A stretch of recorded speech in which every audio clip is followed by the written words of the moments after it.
ভোরেই তরতাজা সবজি নিয়ে সাভারের পসরা সাজিয়ে বসেছেন কৃষকেরা।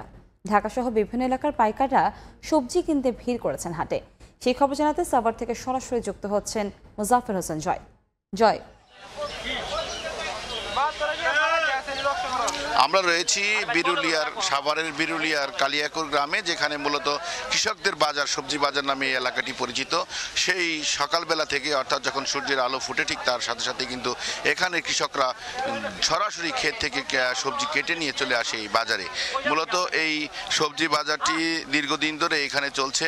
প্রতিদিন সকালবেলা এখানে সবজির পসরা নিয়ে বসেন সবজির কৃষকরা, এবং এখান থেকেই মূলত টঙ্গী এবং আশুলিয়া, সাভার, একই সাথে রাজধানীর কাউরান বাজার সহ বিভিন্ন এলাকার লোকজন বা পাইকারি ব্যবসায়ীরা এখান থেকে সবজি কিনে নিয়ে যান। আমরা কথা বলেছি এখানে সবজি যারা বিক্রি করছেন সেই কৃষকদের সাথে, কথা বলছি পাইকারদের সাথে। তারা যেটি বলছেন, সবজি বিক্রেতারা বলছেন যে মূলত এখানে ভালো সবজি পাওয়া যায়, তরতাজা সবজি পাওয়া যায়। এর জন্যই মূলত রাজধানী সহ বিভিন্ন এলাকার পাইকারি যে ব্যবসায়ী রয়েছেন তারা এখান থেকে সবজি কিনে থাকেন। আমরা সবজির দরদাম সম্পর্কে জানতে চেয়েছিলাম কৃষকদের সাথে।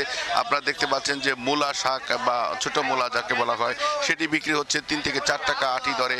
আপনার পুঁই শাক বিক্রি হচ্ছে 10 থেকে 12 টাকা প্রকার ভেদে, আকার ভেদে, বড় হিসেবে 10 থেকে 12 টাকা আটি দরে।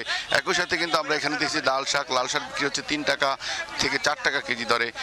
ডাটা শাক সেটি একটু আগে বলেছি যে আকার বেড ডাটার যদি পরিমাণ বড় হয় এবং বেশি হয় সেটি বিক্রি হচ্ছে 10 থেকে 12 টাকা দরে। একই সাথে কলমি শাক রয়েছে, কলমি শাকও 2 থেকে 3 টাকা দরে বিক্রি হচ্ছে। ধুন্দল বা কহি জাতীয় যে সবজিটি সেটিও বিক্রি হচ্ছে 20 থেকে 25 টাকা কেজি দরে। একই সাথে বিক্রি হচ্ছে আপনার লাল শাক সহ, পালং শাক সহ বিভিন্ন প্রজাতির সবজি এখানে উঠেছে। আমরা দেখেছি সবজির পাশাপাশি কিন্তু এখানে ফলও উঠেছে। আপনি জানেন যে সাভারে ফলের জন্য, কাঁঠাল ফলের জন্য বিখ্যাত। সেই ফলটিও আমরা এখানে দেখেছি যে সেই ফলও বিক্রি হচ্ছে। এখানে বিক্রি হচ্ছে বিভিন্ন ধরনের সবজি। সেই সবজির পসরা নিয়ে কিন্তু ইতিমধ্যেই সেই ভোরের আলো ফুটতে না ফুটতেই কিন্তু কৃষকরা সরাসরি এখান থেকে চলে এসেছে, এবং এখানে কিন্তু সকাল 9টা পর্যন্ত কিন্তু এই সবজির বাজার চলবে বলে আমার যে কৃষক রয়েছেন বা এখানে যা সবজি ব্যবসায়ী রয়েছেন তারা জানিয়েছেন। মূলত সাভারে আশপাশের এলাকাতে তরতাজা সবজি এবং লাল মাটির সবজির খ্যাত হিসেবে বিখ্যাত এই কালিয়াকুরের সকালের সবজি বাজার কিন্তু দারুণভাবে জমে উঠেছে।